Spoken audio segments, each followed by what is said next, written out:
guys, so we're reading Fish in a Tree still, and I'm on chapter 16. I'll try to read 3 chapters. Chapter 16 is called What I've Got. I like Mr. Daniels, but he's got a thing for reading, always talking about books and how great they are. Personally, I'd rather have the flu. The last thing Mr. Daniels said yesterday was that we were going to write stories today and that it would be our chance to show him what we've got. The only thing I've got is a plan. With a big piece of cloth and a safety pin, my writing arm hangs in a sling. How can he ask me to write like this? I'm feeling pretty proud, I must admit. All I have to do is remember not to move it. I wish it really did hurt. It would be easier. He sees me when I walk in, and it isn't long before he comes over to ask me what has happened. I have practiced the story all the way to school, and how I tripped over my cat on the stairs and fell. You have a cat? He asks. Yeah. He nods, then he glances down at my sling. Is it a new cat? No, we've had a cat forever. A regular member of the family, I say, feeling like I'm starring in a commercial for something I'd never eat in a million years. He has a weird look on his face when he asks, What's its name? Whose name? Your cat. I panic. Pork chop pops out of my mouth. He laughs. Pork chop the cat, huh? I bet the dogs in the neighborhood like that. I'm nervous and embarrassed, wondering why I have to be so weird, wondering why I now have to watch the mind movie in my head of a furry meowing pork chop with a tail. But when the rest of the class sits down to do their writing assignments, he says I can read a book. I stare at the letters and watch them dance and move on the bright white page. My eyes ache and my head hurts. Mr. Daniels watches me, so I look down at the page and remember to turn it every once in a while. With my eyes closed, I watch bright movies of me flying, one of my favorite movies. In this one, I'm flying just above the water, my stomach almost touching it. Racing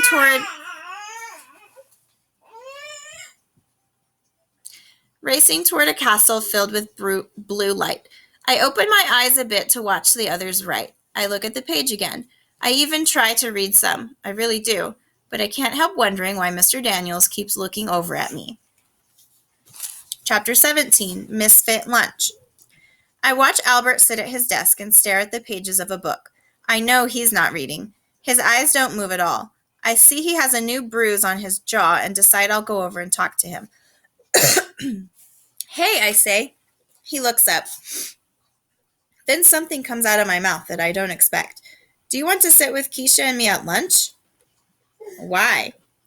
Well, you sit alone and we sit alone, but together too, so I thought that we could all sit alone together.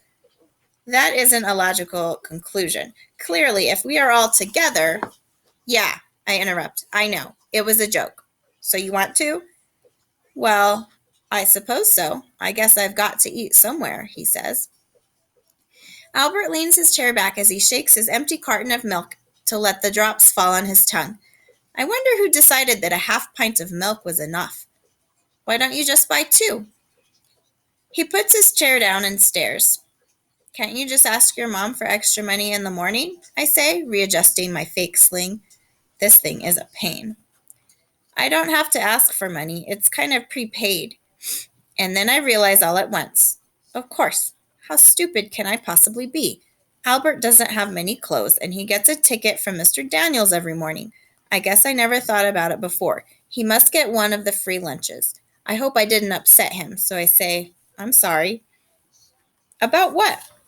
Well, you know, that you get the free lunch. He shrugs. There are worse things than a free lunch, I mean. Yeah, I guess. It disturbs my mom, but my dad says he wants to leave his mark on mankind with one of his inventions, and she says he should get a real job. They fight about it a lot, actually. I'm really surprised he told me that, and I decide to never tell another soul about it. Hey, says Keisha, sitting down. Hey, I say, and Albert nods. So, Albert, Keisha says, I watched Star Trek because you were always spouting off about it. The special effects are not that special. Kind of pathetic, actually. Like a first-grade puppet show. Albert looks horrified. Keisha laughs as she unwraps her sandwich. Yeah, I knew that would get you. Shay's voice arrives before she does. Look, Jessica, she says as they walk by. It's the island of misfit toys. Yeah, Jessica says. It's like a six-legged freak. Shay laughs, and Jessica looks proud of herself. Those girls are like walking pricker bushes, Keisha says, taking a bite of her sandwich. Don't let them bother you. They don't bother me, Albert says. It doesn't bother you at all that she called us misfit toys, I ask. It doesn't bother me, Keisha says. That girl can flap her gums about me until the sun rises and sets again. I really don't care. I wish I didn't care, and I wish I wasn't jealous of Shay and all that she has. Albert is wide-eyed. But why are the toys all misfits? Square wheels on a train can be fixed easily enough. Albert has his most serious voice turned up to high. And what's wrong with the doll anyway? Why is it a misfit? It seems to adhere to the standards of a typical doll. Wow, he is in full professor mode. The Charlie in the Box, he continues, is just like a Jack in the Box in every way but its name.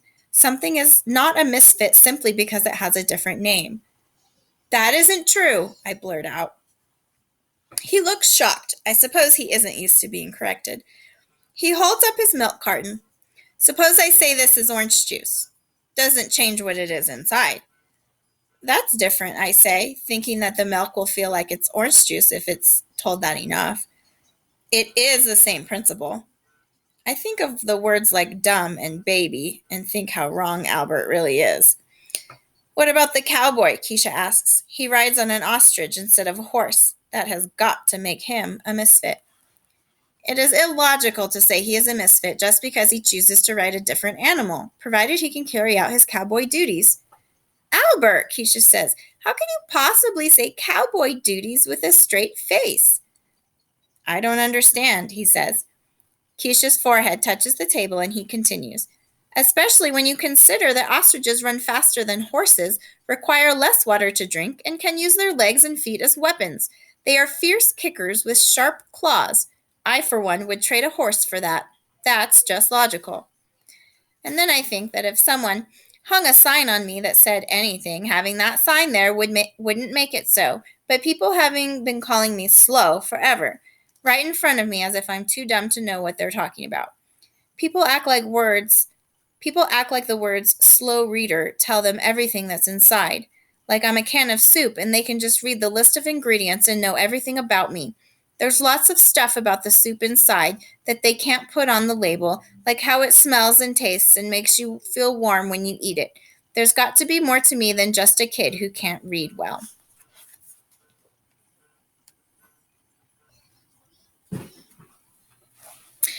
Chapter 18, Truths and Untruths.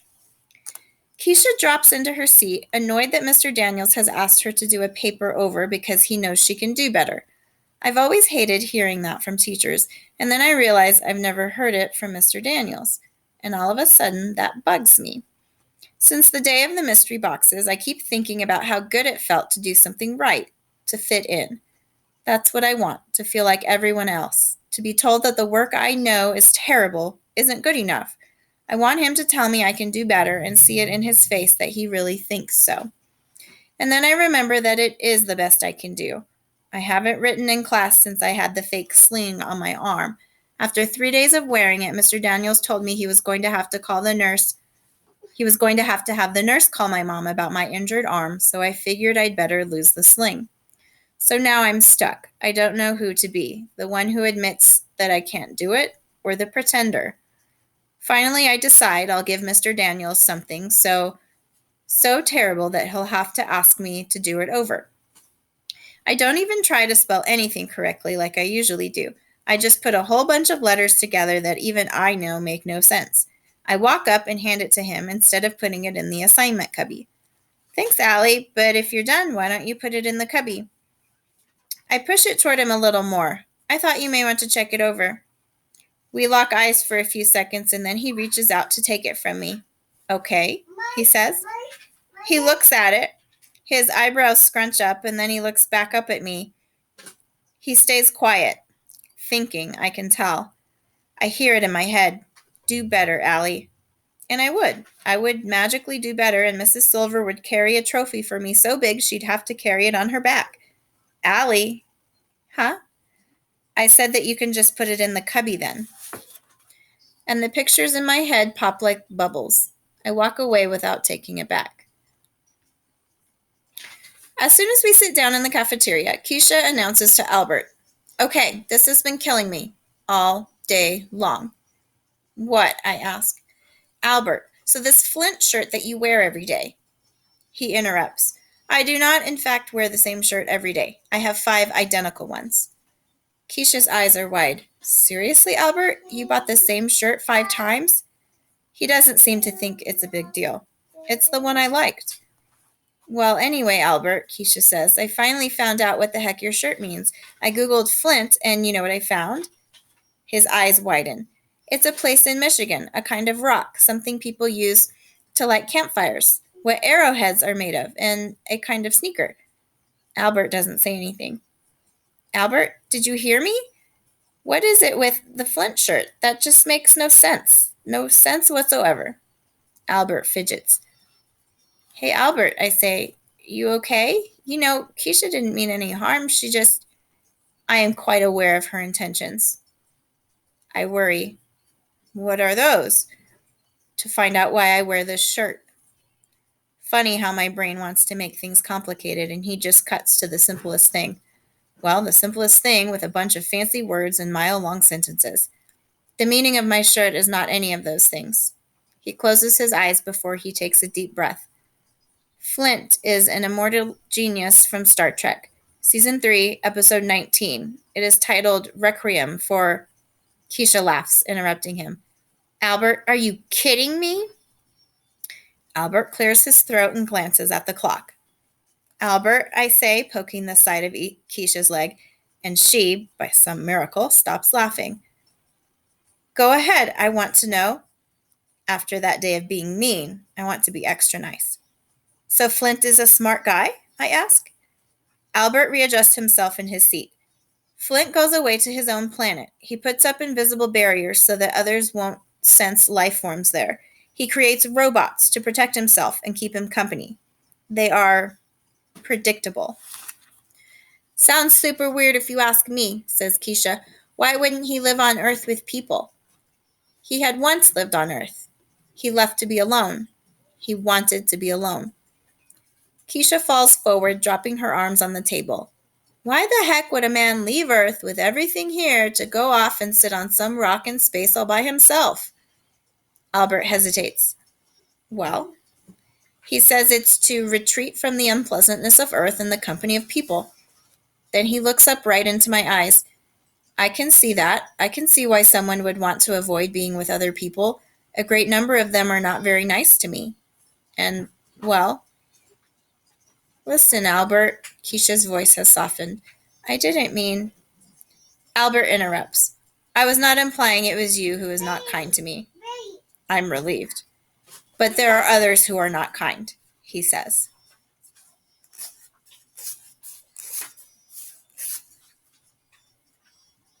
Maybe I could do one more chapter. Chapter 19, Not So Sweet Secret.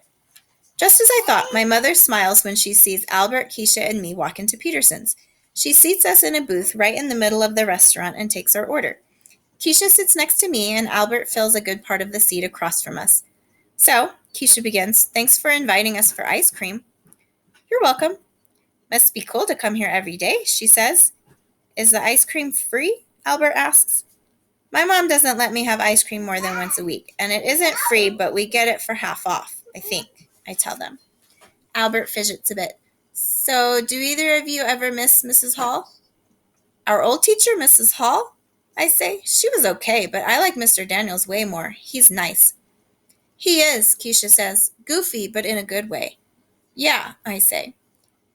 I do not think he is a trusting person, Albert says. Mr. Daniels? I ask. Albert rubs his palms on the top of his jeans.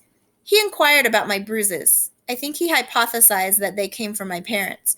Then I had to speak to the school psychologist. He shifts in his seat. My parents rescue insects and arachnids from our home, taking them outside rather than killing them. It's illogical for my parents to save spiders and hit their own son.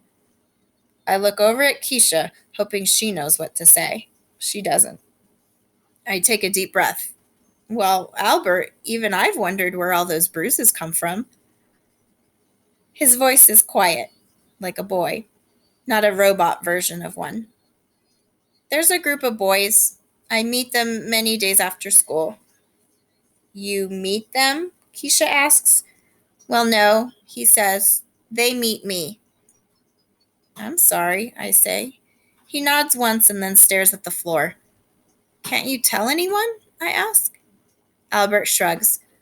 Well, do you at least hit them back? Keisha asks. I don't believe in violence. And anyway, it seems to me that big kids would get the blame in a fight. No one's going to think a big kid like me didn't start it, so they would assume I give the punches, not receive them. He stares at his vanilla ice cream and then looks up. Maybe a little happier. This reminds me of ice cream on Ellis Island. You may have a skull full of brains, but again, Albert, no sense, Keisha says. When the immigrants came to America through Ellis Island, they would sometimes get ice cream for a treat, but they didn't recognize ice cream. They thought it was butter, so they spread it on toast. We laugh. I think this is like that. Those boys just think I'm a fighter, so they, fight me. No, Albert, Keisha says. They think you won't fight. They think you'll just keep being their punching bag. That's why they fight you. His eyebrows scrunch up. Albert, this is no joke, Keisha says. They leave nasty marks on you. Don't your parents get mad? My mother would hunt down anyone who did that to me. My father is busy with his inventions, and my mother has other things to worry about. You should ask them for help, I say. I think Keisha is right. He shrugs. I don't want help. I should be able to solve this. Albert, Keisha says, her dark eyes wide and angry. You can solve this. Just don't let those boys pound on you. You said you're bigger than they are. Yes, I call them the fire ants, a group of small beings that can become overwhelming. I laugh, but I'm sad on the inside. No, seriously, Albert. Keisha is downright mad now. Teach them a lesson. Hit them back. I don't think that is within my nature to hit someone. I will not meet violence with violence. I won't stoop to their level. Stoop to their level? I ask. If I act like them, I am no better, he says. Well, I say this is like trying to give Jello a spine, Keisha says. Albert squints, which makes me wonder if he's actually mad. Some of the most lethal creatures on Earth are invertebrates. Don't throw that science at me, Keisha says. All I know is that you need to stick up for yourself. If you just let them do that, it's like telling them it's okay. Albert stays quiet. Keisha's voice is no longer soft.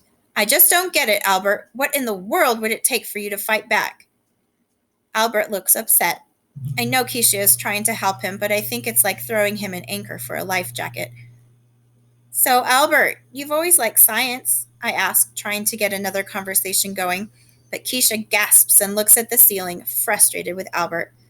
Yes, Albert says, but Allie, I would like to ask you a question. Sure, go ahead. Shay is not kind to many people, but I have observed that she is the most unkind to you, and I don't understand it. Do you know why? Yeah, Keisha says, she really does seem to have it in for you. Yeah, well... Oh, is there a story? Keisha says. I just love a good story. There's no story. I won the art award last year. She was mad about that. Oh no, there's more of a story, all right. Now spill it. Let's just say she holds grudges. Spill it. Use the word grudges and there has got to be a really good story. Well, on my second day here last year, I'd bought a bag of cheese crackers at lunch. I was assigned to sit next to her, which she wasn't so happy about. I was almost done with my sandwich when she grabbed the bag of crackers from the table and ripped them open and ate them. Are you kidding? She did that? I nod. I really don't want to finish this story. She is unbelievable, Keisha says, shaking her head. Anyway, I kind of had this habit of doing things without thinking. Well, I pause. I used to do it even more than I do now. So when she took a piece of cake out of her lunchbox, I reached over, sunk my fingernails through the frosting, grabbed a hunk, and stuffed it in my mouth.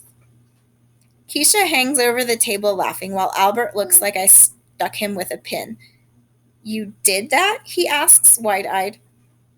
And then, I really don't want to tell them this. While I licked the frosting off my fingers, I asked her, so how do you like that?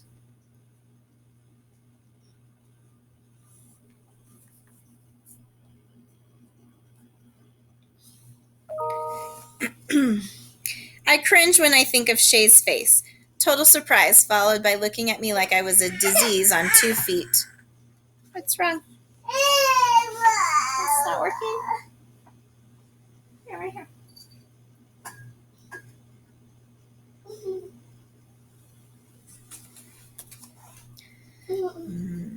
And somehow, deep inside, I knew I'd pay for that forever. But Keisha is still laughing. That is the best. More people ought to put that girl in her place. She walks all over everybody. I kind of think out loud. She thought I was a freak. She deserved it. Just taking your food like that? Are you kidding?